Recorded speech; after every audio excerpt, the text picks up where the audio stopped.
I want to talk about something the culture is confused about and the church has grown quiet about. Why marriage still matters in the end times. Because if marriage didn't matter, it wouldn't be under this much attack. You see, the enemy is not attacking marriage because it's weak. He's attacking marriage because it's powerful. Marriage was the first government God ever established before church, before law, before nations. You see, listen, in Genesis, God didn't just create a couple. He created an authority structure. He gave power, dominion, fruitfulness, and legacy to covenant. That's why the enemy doesn't just want you single. He wants you operating outside of covenant.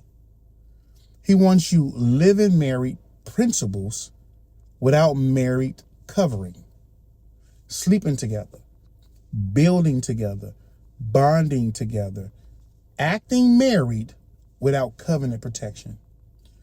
And when we wonder why things start breaking down, it's not because God is cruel. It's because spiritual laws don't bend for trauma. The enemy knows this. That's why he mixes wheat with the tares.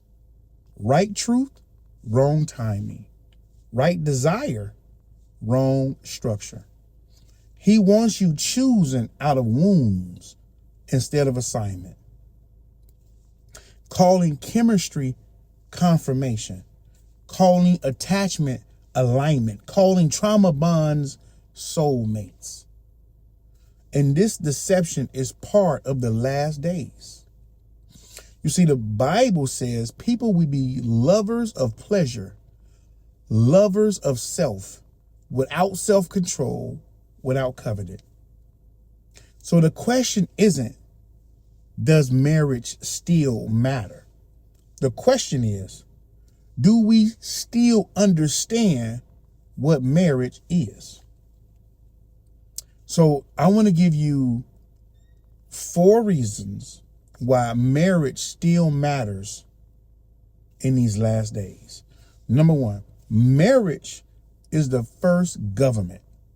Before there was church order, civil laws, there was marriage. You see, marriage governs sex, children, identity, and legacy. When marriage collapses, culture collapses.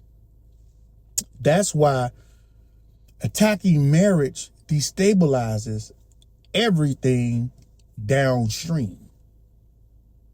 Number 2, marriage is a spiritual covering.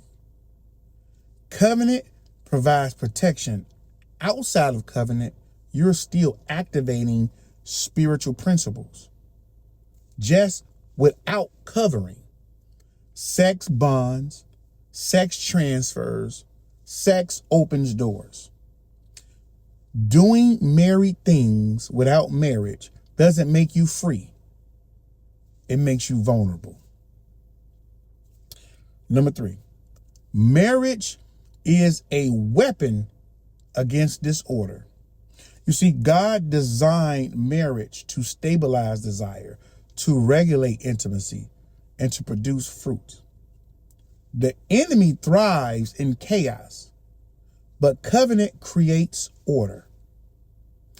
That's why marriage still matters, because it restrains disorder in the earth. Number 4, marriage is a prophetic picture. Marriage was always meant to point to something greater. Christ in the church, faithfulness, sacrifice, commitment. When marriage is distorted, the image of God is distorted. That's why restoring marriage is part of the end time preparation. This is not about condemning singles. This is not about calling people out.